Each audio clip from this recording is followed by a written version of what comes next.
Операція «Інавгурація». У парламенті сьогодні знову сперечалися, коли провести церемонію. Та навіть проміжного рішення засідання комітету із цього питання так і не провели. Які дати розглядають і коли в нардепів нарешті до цього дійдуть руки, розповість Наталя Заморська. 28, 20, 19 чи навіть 17 травня. Коли відбудеться інавгурація – одне з найгарячіших питань, яке депутати обговорюють другий тиждень. І сьогодні з нього почали засідання. На всі звинувачення у затягуванні часу, які лунали від команди Володимира Зеленського, у президентській фракції нагадали – призначення дати – відповідальність саме парламенту, а не нинішнього гаранта. Президент України Петро Порошенко продовжує робити усе, аби передати якомога сильнішу країну своєму наступнику. Зокрема, вчора він провів у Брюсселі вкрай важливі зустрічі з лідерами ЄС та НАТО, щоб посилити позицію України на дипломатичному фронті. Готовий передати владу в будь-який момент. Зараз перед парламентом стоїть велике питання. Не тільки про те, коли буде дата інаугурації. Чим швидше, тим краще. І наша команда буде голосувати за всі дати. І в радикальній партії за найскорішу інавгурацію. Головне, чого фракція очікує від новообраного президента – домогтися скасування підвищення ціни на газ. Кабінет міністрів має скасувати своє рішення про збільшення до 90% рівень розрахунків підприємств теплокомуненерго з Нафтогазом. Друге. Нафтогаз має скасувати своє рішення про підвищення цін на газ для підприємств теплокомуненерго і для громадян. А в Народному фронті нагадують колегам про те, що суперечки навколо дати інавгурації не мають вплинути на якість роботи.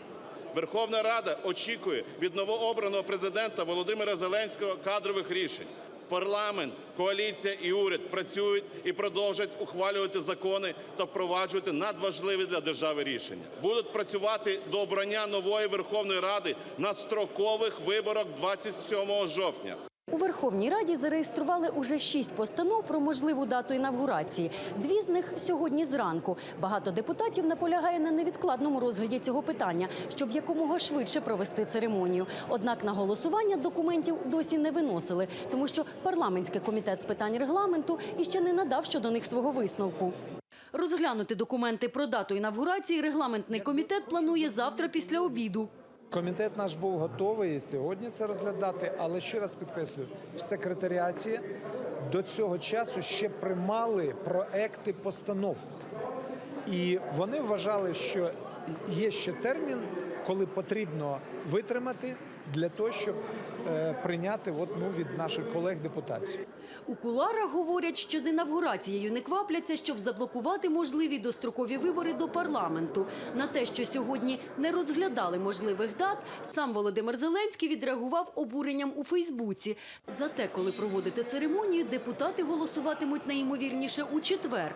А сьогодні нарешті закінчили роботу над законом про державну мову. Відхилили постанови від опозиційного блоку та позафракційних депутатів, які блокували підписання документа.